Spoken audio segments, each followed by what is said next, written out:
theCUBE at EMC World 2014 is brought to you by EMC. Redefine. VCE. Innovating the world's first converged infrastructure solution for private cloud computing. Brocade. Say goodbye to the status quo and hello to Brocade. Okay, welcome back everyone. This is day 2 of EMC World 2014. This is theCUBE, our flagship program. We go out to the events, extract the signal from the noise. I'm John Furrier, the founder of SiliconANGLE. Joined by my co-host Dave Vellante of Wikibon.org. And again, we're live in Las Vegas for EMC World, day 2 of 3 days of wall-to-wall coverage. Dave, day 2 is about Pat Gelsinger, it's about EMC, Federation, it's about VMware, Pivotal, and all the action continues as EMC World, pretty much all the pomp and circumstance we expect from Jeremy Burton, with a lot of meat on the bone. We obviously have a huge deal yesterday with the DSSD, Amazon comparison, reinvent, redefine, you see the parallels, and you're looking at the enterprise being software defined everything. And again, on cadence with yesterday, you're hearing the VMware story, you're hearing the Pivotal story, Paul Maritz, big gun up on stage. Pat Gelsinger, who was on theCUBE yesterday, gives a little bit of a teaser about what he gave on the keynote this morning, but a lot of great news. You're seeing Cloud Foundry support on vCloud hybrid services, SAP HANA being virtualized, and just the continuation of this modern architecture.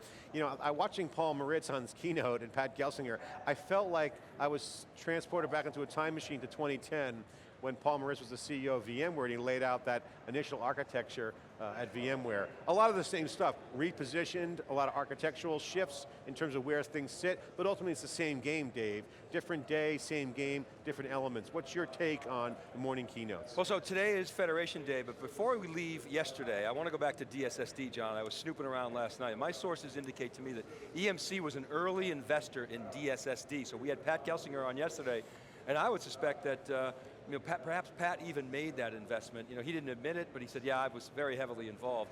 I also heard, John, that SAP was an early investor in DSSD, and EMC bought out SAP share as part of that. So the key is that SAP has the inside track now on DSSD and vice versa.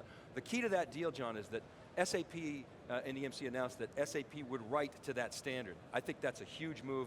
The only thing out there close to it is Fusion.io, and Percona, MySQL Percona is writing to it, but that's a small ISV. SAP, the big whale ISV, writing to that standard. In my opinion, as David Furrier said in his piece yesterday, EMC should open source that. So that's really sort of closed the loop on yesterday. Today is all about Federation. We heard this morning from Pat Gelsinger, and we heard from Paul Maritz, big pieces of the Federation.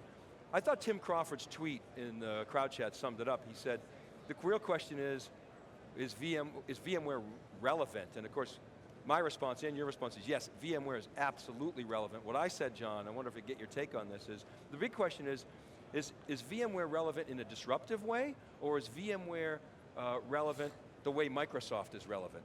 That's a good question. I mean, I think the relevancy is there for sure for VMware. No question. But I think that's a good question. Are they in a position to be a disruptor? And I would say yes, and I'll tell you why. On one hand, you look at VMware and you're saying, okay, they're an incumbent. But there's two levels of incumbency. There's the incumbents who are being disrupted, and then there's the incumbents who are being a disruptor. And then there's obviously the startups like Docker we talked about yesterday with Pat Gelsinger with the container, a lot of traction. They're a pure startup. They're disrupting, trying to disrupt the incumbents that are disrupting, and then ultimately the slow guys will all wither away, as Joe Tucci would say, and that's the key. But Pat Gelsinger clearly said yesterday that VMware is not a hobby. Okay, VMware is taking an offensive position. Joe Tucci used the word offense, sports metaphor, which we like, and clearly that's the case. So to me, just on the mojo and the orientation towards offensive, I see VMware still disrupting. But I just don't see them having the big bullets like they used to. I think Docker's a threat to VMware. Pat Gelsinger tried to laugh that away and kind of wave that away. I think they got to pay attention to Docker. I think Red Hat is something that they have to watch for. What Red Hat's doing right now in the multiple parts of the stack. With Gluster and Ceph, right? Is significant. In one, if Linux is going to be the cloud, if Linux for the cloud is Pivotal strategy and VMware, you got to look at the major Linux player like Red Hat. So again, this is the orbit of the disruptive ecosystem, and I think VMware is at the center of it. They have huge install base, and VMs are still a great container. Virtualization is not going away, and I think as Pat Gelsinger focuses the sword of VMware, now a pivotal focused with Maritz's leadership, you're seeing kind of that software focus, the DevOps focus, the agile enterprise. That is clearly a differentiation and separation. So VMware and Pivotal in the federation, two decoupled entities, so to speak, but highly cohesive. So I think that's a good architecture. Now, it looks good on paper. Can they execute? Wow, That's so what I'm going to be looking for To me, today. here's the key. If you know, Pat Gelsinger talked about a quote that Ken Olsen made. He showed the clock tower at the mill. He gave a quote from Ken Olsen saying, something to the effect of PCs will never make it in business. I tweeted out, Unix is snake oil, which was another famous Ken Olsen quote. The point is that the federation is EMC's prescription to cross the chasm. So if you look at the numbers, Pivotal's growing at 80% from a very small base, a few hundred million. VMware is growing at 15 to 20%, and EMC is growing in single digits. So that is the prescription for EMC to remain agile, John. And I think it's a unique business model, and one that I applaud. It's masterful move by Tucci. I know we got to jump, we got our next guest, but I'll turn it over Okay, so that's the intro. A lot of action here. We're going to have Jeremy Burton, we got David Goulden, two notable EMC executives, but one's the president of products, the other one's the CEO of EMC2, both CUBE alumni. Should be a very engaging conversations. If you want to ask questions and put out some commentary, go to crowdchat.net/EMC World. We have an open thought leadership documented on the record, public chat on the EMC World hashtag. Go there. If you're watching theCUBE right now, go to crowdchat.net/EMC World.